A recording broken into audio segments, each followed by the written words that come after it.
नमस्कार दोस्तों, क्राइम तक में आप सबका स्वागत है। मैं हूं सुप्रतिम बैनर्जी। आज की कहानी मेरे होम स्टेट और यहाँ तक कि मेरे होम सिटी जमशेदपुर से है। कहानी बहुत दुखद है और बहुत ही कॉम्प्लिकेटेड है, लेकिन इसका ताल्लुक मेरे शहर से है। तो ऑब्वियसली मतलब मैं आप लोगों को जब ये पूरा वाकया सुनाने जा रहा हूँ तो मैं वो सारी चीज़ें बगैर वहाँ पर मौजूद हुए भी विजुअलाइज़ कर सकता हूँ, वो लोकेशन, वो जगह हैं। तो आइए शुरुआत करते हैं। जमशेदपुर में प्लाईवुड के एक बड़े कारोबारी हैं जिनका नाम है Ravi Agarwal. Ravi Agarwal Singhbhum chamber of commerce से भी जुड़े हुए हैं, कई सारे सामाजिक संस्थाओं में एक्टिव मेंबर हैं और अच्छे बड़े व्यापारियों में उनकी शहर में गिनती होती है। उनका जो प्लाईवुड का काम है, जो उनकी दुकान है या शोरूम है, वो जमशेदपुर में ही एक लोकेलिटी है जिसका नाम है सीताराम डेरा, उस इलाके में पड़ता है। तो आपको पता है कि झारखंड में लॉ एंड ऑर्डर को लेकर अक्सर समय समय पर बहुत सारे सवाल उठते रहे हैं।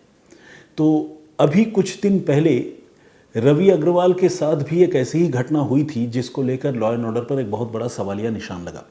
हुआ ये कि आज से कोई 1.5 महीने पहले एक रोज़ रवि अग्रवाल जब अपनी शॉप पर मौजूद थे और कामकाज करने के बाद जब अपनी दुकान से बाहर निकले तो दुकान के बाहर उनकी जो गाड़ी है किया सेल्टोस, उस गाड़ी में जैसे ही वो बैठने के लिए गए तब तक उन्होंने देखा कि उनके विंडशील्ड के पास एक पर्ची जो है किसी ने लगाई हुई है, पर्ची किसी ने अटका दी है। तो जब अग्रवाल साहब ने ये पर्ची खोली तो उस पर्ची में बहुत धमकी भरे अंदाज में उनसे 25 लाख रुपए की रंगदारी मांगी गई थी। और रंगदारी मांगने वाले लोगों ने यह भी कहा था कि खबरदार, जो किसी को बताने या खासकर पुलिस के पास जाने की गलती की तो इसका बहुत बड़ा खामियाजा जो है उठाना पड़ेगा। और साथ ही रंगदारी लेने के लिए, पैसे कलेक्ट करने के लिए उन गुंडों ने या एक्सटॉर्ट करने वाले, मनी वसूलने वाले लोगों ने जो लोकेशन बताई थी वो लोकेशन उन्हीं के घर के पास जहाँ पर ये कारोबारी रहते हैं वहाँ की बताई थी। वहाँ पर 2 नदियों का संगम है, स्वर्णरेखा और खरकई नदी का, तो इसलिए उन 2 संगम वाली जगह को दो मुहानी के नाम से जाना जाता है। तो ये जो रंगदारी टैक्स वसूलने वाले बदमाश हैं, इन्होंने रवि अग्रवाल से कहा था एक पर्टिकुलर टाइम और डेट बताते हुए कि इतने तारीख को इतने बजे उस 2 मुहानी के पास रुपए लेकर मौजूद रहना। अब जाहिर सी बात है 25 लाख रुपए कोई किसी को मांगने पर यूं ही दे दे, ऐसा तो हो नहीं सकता। तो रवि अग्रवाल ने वही किया जो कोई भी दूसरा आदमी करता। वो सीधे पहुंचे पुलिस स्टेशन। उन्होंने लिखित तौर पर पूरी जानकारी पुलिस को दी और इसके बाद उन्होंने वो जो पर्ची उनकी गाड़ी में सटाई गई थी वो पर्ची भी उन्होंने पुलिस थाने में जमा कर दी ताकि तफ्तीश में पुलिस को मदद मिले। इसके बाद दिन, तारीख और वक्त गुजरते रहे और रवि अग्रवाल को इसके बाद एक आध बार और अलग अलग जरियों से रंगदारी के लिए अप्रोच किया गया और साथ ही रवि अग्रवाल से हर बार रंगदारी जो लोग मांग रहे थे उन लोगों ने यह भी कहा कि अगर उसने रंगदारी नहीं दी तो उसकी खैर नहीं। अग्रवाल बहुत परेशान थे। उन्होंने इसके बारे में अपने कुछ दोस्तों से, परिवार वालों से भी चर्चा की थी और पुलिस में भी शिकायत दर्ज कराई थी, लेकिन कोई वे आउट, कोई नतीजा नहीं निकल रहा था और इस तरह से एक एक करके दिन गुजरते रहे। इसके बाद हुआ ये कि अभी पिछले शुक्रवार को यानी 29 मार्च को उनके साथ एक बहुत बड़ी वारदात हो गई। हुआ ये कि 29 मार्च को रात में ये अपनी पत्नी, जिनका नाम ज्योति अग्रवाल है, उनके साथ डिनर करने के लिए शहर से बाहर आउटस्कर्ट्स में एक रेस्टोरेंट में गए थे जिसका नाम है मिनी पंजाब। तो हाँ, मिनी पंजाब का काफ़ी नाम है, लोग आते हैं शहर से डिनर वगैरह के लिए। तो मिनी पंजाब में डिनर करके ये पति पत्नी अपनी गाड़ी से वापस लौट रहे थे। रात का वक्त था और गाड़ी उनकी हाईवे पर चल रही थी। इसी दौरान जब वो रास्ते से वापस आ रहे थे तो अचानक उनकी तबीयत थोड़ी ख़राब हुई। अब ये फूड पॉइजनिंग का असर था या कोई और बात थी, पता नहीं। उन्हें थोड़ी ऐसी कैफियत हुई जिससे उनको लगा कि उनको वोमिटिंग हो सकती है। तो उन्होंने अपनी गाड़ी रोकी, गाड़ी स्टार्ट ही थी और दरवाज़ा खोलकर वो बाहर उतरे थोड़ा सा रिलीफ होने के लिए। लेकिन इसी बीच पता नहीं उस अंधेरे में दो लोग पैदल ही कहीं से आए और उन्होंने आकर सीधे उनकी पत्नी को उनकी गाड़ी के बाहर से ही गोली मार दी। एक या दो गोली चलाई और ये दोनों गोलियां जो है वो उनकी पत्नी ज्योति अग्रवाल को लगी। अब आप समझ सकते हैं बिल्कुल करीब से किसी को गोली मार दी जाए क्या हालत होगी। ज्योति अग्रवाल वहीं जो है वो बिल्कुल निढाल हो गई और कार की सीट पर ही खून से लथपथ बेसुध हो गई। अब रवि अग्रवाल ने जब ये सब देखा तो उन्होंने अपने तरफ से बचाने की और रोकने की कोशिश की कि भाई क्या हो गया, कौन हो। तब तक जो हमलावर थे उन्होंने कहा कि तुमने रंगदारी नहीं देकर बहुत बड़ी गलती की है, तुमसे हमने जो पैसे मांगे थे उसकी ये कीमत तुम्हें चुकानी पड़ी। बोलकर वो दोनों जो है वो अंधेरे में ही दौड़ते हुए फरार हो गए और फिर आगे उनके पास जो भी गाड़ी रही होगी, कार या बाइक, उससे वो शूटर्स, वो किलर्स जो है वो भाग गए। रवि अग्रवाल की हालत जो है ऐसी हो गई जैसे काटो तो खून नहीं, आंख के सामने उनकी बीवी को कोई गोली मार के चला गया। और गोली भी मारी उन हालात में जब उनकी पत्नी जो है कार के अंदर बैठी हुई थी और कार का शीशा जो है अपनी साइड का उन्होंने ऊपर किया हुआ था। इसके बावजूद शूटर्स ने जो है उनकी बीवी को शीशे के बाहर से ही टारगेट किया, जो गोली शीशे को फोड़ती हुई उनकी पत्नी को जाकर लगी। अब फौरन वो अपनी पत्नी को लेकर उसी हाल में बुरी तरह से भागते हुए पहुंचे टाटा मेन हॉस्पिटल टीएमएच। और टीएमएच पहुंचे, डॉक्टरों ने अटेंड किया, लेकिन चूंकि वाइटल ऑर्गन को वो गोली जो है वो भेद चुकी थी, ख़राब कर चुकी थी, तो उनकी पत्नी ज्योति अग्रवाल को डॉक्टरों ने ब्रॉड डेड करार दिया, मुर्दा करार दिया। अब इसी के साथ पूरे शहर में बवाल मच गया। बवाल मचना लाजमी था क्योंकि एक ऐसा कारोबारी जिसका शहर में नाम हो, जिसकी इज्जत हो, कई सारे सामाजिक संस्थाओं से जो जुड़ा हुआ हो, उसकी पत्नी को रंगदारी न देने पर कोई गोली मार दे तो इससे ज़्यादा दुखद और तकलीफदेह बात और क्या हो सकती है। और इसी के साथ जो लॉ एंड ऑर्डर है उस पर इससे बड़ा सवालिया निशान और क्या हो सकता है, क्योंकि ये कोई एनिमिटी वाली घटना नहीं थी, ये रंगदारी न देने पर की गई हत्या थी। तो अपने आप में जो है पुलिस की ढिलाई, पुलिस की काहिली का ये एक जीता जागता सबूत था। और जैसा कि मैंने आपको बताया, अलग अलग सामाजिक संगठनों ने धरना प्रदर्शन, विरोध, ज्ञापन सौंपना ये सब शुरू कर दिया। पुलिस के ऊपर दबाव बनाने लगे कि अल्टीमेटम देने लगे कि अगर एक दिन के अंदर या 2 दिन के अंदर कार्रवाई नहीं हुई तो हम और प्रदर्शन करेंगे। इस बीच बन्ना गुप्ता जो झारखंड सरकार के मंत्री हैं और जमशेदपुर से ही एमएलए हैं, वो भी हॉस्पिटल पहुंचे और उन्होंने ये कहा कि इस घटना से वो बहुत दुखी तो हैं ही, इस घटना की वो निंदा तो करते ही हैं, लेकिन उनके पास एक मंत्री होने के नाते फिलहाल कुछ कहने के लिए शब्द नहीं है। एग्जैक्टली लिटरली यही बात उन्होंने कही और ये अपने आप में वहाँ की शासन व्यवस्था के मनोबल को कितना बड़ा चोट इस घटना से पहुँचा उस बात का ये सबूत था, क्योंकि मंत्री खुद कह रहे थे कि उनके पास शब्द नहीं है कि मैं क्या बोलूँ। बहरहाल अब कातिलों को तो पकड़ना ही था, क्योंकि रंगदारी वसूलने वालों को भले पुलिस न पकड़े या पुलिस से कोई काहली या ढिलाई हो जाए, लेकिन अगर हत्या जैसी घटना हो जाए तो फिर पुलिस और ढिलाई नहीं बरत सकती। तो पुलिस जो है वो एक्टिव मोड में आ गई। जो घटना हुई थी वो हाईवे पर हुई थी और वो जमशेदपुर शहर से बाहर है। एक वो जगह जो है एक दूसरे ज़िले में पड़ती है और उस ज़िले का नाम है सरायकेला खरसावां। तो सरायकेला खरसावां ज़िले की पुलिस, जो जमशेदपुर पुलिस से अलग है, उसने इस मामले की जांच शुरू की, क्योंकि वहाँ पर यह घटना हुई थी, गोली वहाँ पर चली थी। तो पुलिस ने जब छानबीन शुरू की तो पुलिस ने रवि अग्रवाल के बारे में पता लगाया कि भाई कहाँ रहते हैं, किन के साथ उठना बैठना है, कौन रंगदारी मांग रहा था, कब रिपोर्ट लिखवाई थी, क्या परिवार में कोई डिस्प्यूट था, सारी बात जानकारी जो है वो पुलिस जुटाने में लग जाती है।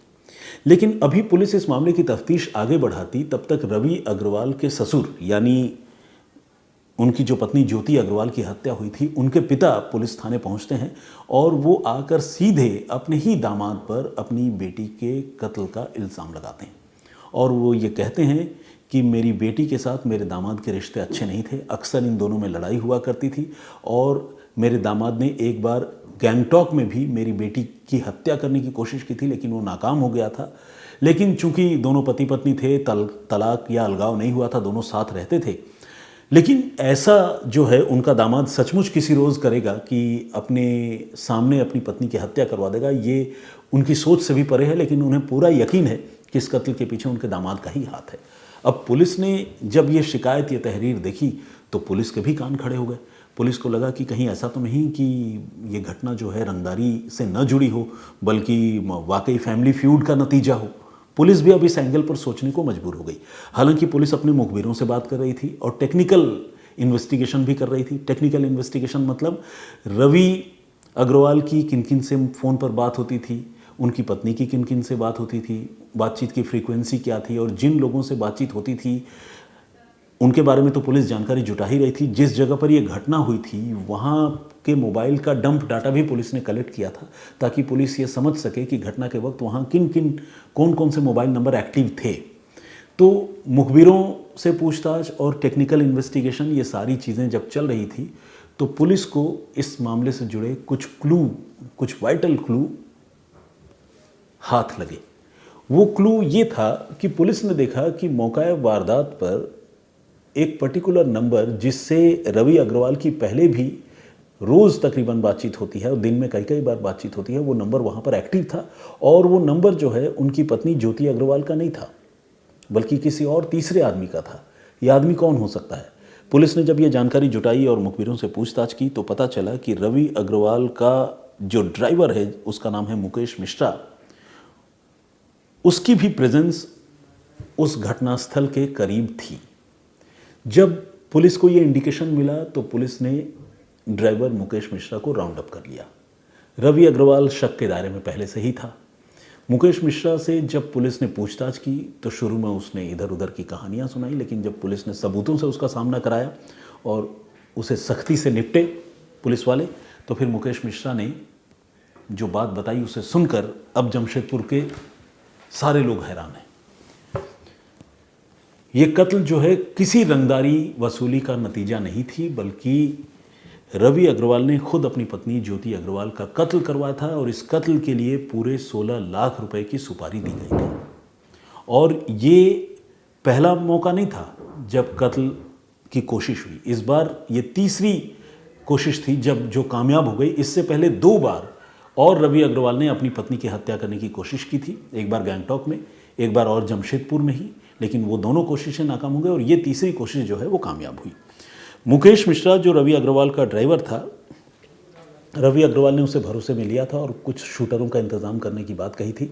मुकेश ने अपने संपर्कों का इस्तेमाल करते हुए कुछ शूटर्स से बातचीत की और कत्ल का ये पूरा कॉन्ट्रैक्ट जो है वो 16 लाख रुपए में तय हुआ। पहले जब इन्हीं शूटर्स से बातचीत हुई थी तो एडवांस के तौर पर रवि अग्रवाल ने 8 लाख रुपए उन शूटर्स को दे दिए थे मुकेश मिश्रा के ज़रिए। लेकिन उस बार कातिल जो है वो मौके पर नहीं पहुंच पाए, जिसकी वजह से कत्ल की वो कोशिश नाकाम हो गई। और तब जो शूटर्स थे उन्होंने 7 लाख रुपए वापस रवि अग्रवाल को कर दिए और 1 लाख रुपए अपने पास रख लिए, जिससे वो गन और दूसरे साजो सामान का इंतज़ाम करते। चूँकि रवि अग्रवाल अपनी बीवी की हत्या हर हाल में कराना चाहता था, तो उसने फिर से मुकेश से बात की और इस बार कातिलों ने कहा कि ठीक है, इस बार वो काम कर देंगे और डील जो है वो 16 लाख में ही डन हुई। तो कुछ और रुपए रवि अग्रवाल ने मुकेश मिश्रा के ज़रिए शूटरों तक दिए और शूटरों को ये बता दिया कि 29 मार्च की रात को वो अपनी पत्नी को लेकर मिनी पंजाब होटल में डिनर के बहाने जाएगा और वहाँ से कितने बजे निकलेगा, फिर किस रूट से घर जाएगा, ये सारी बातें मुकेश मिश्रा और शूटरों को बता दी गई। इस तय प्रोग्राम के मुताबिक वो अपनी बीवी को लेकर, ज्योति को लेकर मिनी पंजाब होटल में डिनर करने के लिए गया। वहाँ न सिर्फ रवि ने खुद शराब पी बल्कि अपनी बीवी को भी शराब पिला दी, ताकि बीवी जो है वो अपने फुल सेंसेस में न रहे और किसी भी तरह से उसे काबू करना या उस पर हमला करना आसान हो जाए। प्लानिंग थी कत्ल की। उसके बाद 29 मार्च की रात को जैसे ही डिनर के बाद दोनों पति पत्नी बाहर निकले और कुछ दूर आगे बढ़े, तयशुदा प्रोग्राम के मुताबिक तबीयत खराब होने की बात कहते हुए रवि अग्रवाल ने गाड़ी रोक दी और गाड़ी रोककर जैसे ही वो गाड़ी से बाहर उतरा, अंधेरे में शूटर्स आए और उन्होंने बिल्कुल करीब से ज्योति को गोली मार दी, यानी रवि अग्रवाल के सामने उसकी बीवी को गोली मार दी और फरार भी हो गए। फरार होना ही था, गोली भी मारनी थी, क्योंकि सब कुछ पहले से तय था और बिल्कुल पिक्चर परफेक्ट तरीके से इस शूटआउट को शूटरों ने अंजाम दिया। इसके बाद की पूरी कहानी आपको पता है कि रवि अग्रवाल अपनी बीवी को उसी हालत में लेकर अस्पताल पहुंचे और उन्होंने न सिर्फ मीडिया वालों से बल्कि पुलिस वालों से बातचीत करते हुए भी उसने ये कहा कि रंगदारी नहीं दिए जाने की वजह से उसकी बीवी की हत्या हो गई, और जो शूटर्स थे उन्होंने इस बात का शूट आउट करते वक्त भी जिक्र किया था और ख़ुद उसे भी गोली मारने की कोशिश की थी, लेकिन शायद गोली मिसफायर हो गई या उसकी किस्मत अच्छी थी कि उसे गोली नहीं लगी, लेकिन उसकी बीवी की किस्मत अच्छी नहीं थी और बीवी को गोली लग गई। अब जैसा कि मैंने आपको बताया कि इस मामले की पुलिस पहले तो रंगदारी वाले एंगल से ही जांच कर रही थी, क्योंकि जो विक्टिम है, जो इस मामले का चश्मदीद है, रवि अग्रवाल, वो खुद पुलिस को रंगदारी की कहानी सुना रहा था और सबूत के तौर पर अपनी गाड़ी में रंगदारी की पर्ची वाली स्टोरी भी बता रहा था। ये भी बता रहा था कि पुलिस में हमने वो पर्ची भी सौंप रखी है। तो जाहिर है पुलिस पहले उसी डायरेक्शन में काम कर रही थी, लेकिन जब ज्योति के घर वालों ने अपने दामाद के बारे में शिकायत दी तो फिर पुलिस की जाँच जो है वो रवि की तरफ मुड़ गई। अब सवाल ये है कि पति पत्नी के बीच ऐसा क्या था कि रवि अग्रवाल हर हाल में ज्योति की जान लेना चाहता था। तो इसका सीधा और एक लाइन का जवाब यह है कि पति पत्नी के बीच रिश्ते बिल्कुल अच्छे नहीं थे। दोनों के बीच न सिर्फ गृह क्लेश यानी घरेलू लड़ाइयाँ हुआ करती थी, बल्कि लड़ाइयाँ इस हद तक चली जाती थी कि दोनों एक दूसरे से मारपीट किया करते थे। और रवि अग्रवाल ने काफ़ी पहले ये तय कर लिया था कि वो अपनी बीवी ज्योति से पीछा छुड़ाएगा, चाहे इसके लिए उसे कोई भी कीमत क्यों ना चुकानी पड़े। और इसी प्लानिंग के तहत जो है रवि अग्रवाल ने ये पूरी साजिश रची और ये साजिश पिछले कई महीनों से चल रही थी और फाइनली इसे अंजाम दिया गया 29 मार्च की रात को। तो ये थी पूरी कहानी, जिसमें पुलिस झारखंड और जमशेदपुर के लॉ एंड ऑर्डर पर एक बहुत बड़ा सवालिया निशान था। लेकिन जब तफ्तीश हुई और जांच आगे बढ़ी तो पता चला कि कातिल कोई और नहीं बल्कि घर में छुपा हुआ है, और लॉ एंड ऑर्डर से जुड़ा ये कोई मामला नहीं था, बल्कि ये मामला जो है वो पर्सनल एनिमिटी का था, पति पत्नी के बीच की दुश्मनी का था, जिसमें पति ने सुपारी देकर अपनी पत्नी की हत्या करा दी। तो ये इस तरह के अपराध हैं जिसको सीधे तौर पर लॉ एंड ऑर्डर से नहीं जोड़ सकते। हालांकि बिल्कुल लॉ एंड ऑर्डर से अलग करके भी नहीं देख सकते, क्योंकि सरे शाम बीच सड़क पर हत्या हुई है तो जाहिर है बदमाशों के हौसले तो बुलंद हैं, लेकिन चूंकि सुपारी किलिंग जैसी अब घटना है तो इसको पूरी तरह से एक तरह से देखा जाए तो लॉ एंड ऑर्डर से कनेक्ट नहीं भी कर सकते हैं, क्योंकि इस तरह के पर्सनल एनिमिटी के बारे में पुलिस को पता चल जाए ऐसा कोई मेथड नहीं होता। हाँ, पुलिस का खौफ बदमाशों में इतना होना चाहिए कि वो पूरे इलाके में ऑपरेट करने से पहले 100 बार सोचें। लेकिन हाँ, रंगदारी वसूली जैसी कोई बात इस मामले में नहीं थी, जो पुलिस की तफ्तीश में साफ हो गई, क्लियर हो गई। तो आज की कहानी यहीं तक। इस कहानी पर आप लोगों की राय क्या है, क्या सोचते हैं, प्लीज़ कमेंट करके ज़रूर बताइएगा। आप लोगों के फीडबैक और कमेंट का मुझे इंतज़ार रहता है। मैं अगली बार जब फिर हाजिर होऊंगा तो आप लोगों के कमेंट्स और जो भी राय आप देते हैं मैं उन्हें कुछ नाम और कमेंट्स पढ़ने की कोशिश करूँगा। तो आज के लिए इतना ही, लेकिन आज की पेशकश को ख़त्म करने से पहले मैं अपने कलीग और जमशेदपुर में जो हमारे साथी रिपोर्टर हैं अनूप सिन्हा जी, उनका जिक्र करना चाहूँगा, जिनके इनपुट और रिसर्च और जानकारी की बदौलत मैं ये कहानी आप लोगों के सामने लेकर आ सका। Thank you very much. फिर हाजिर होऊंगा। जय हिंद, जय भारत।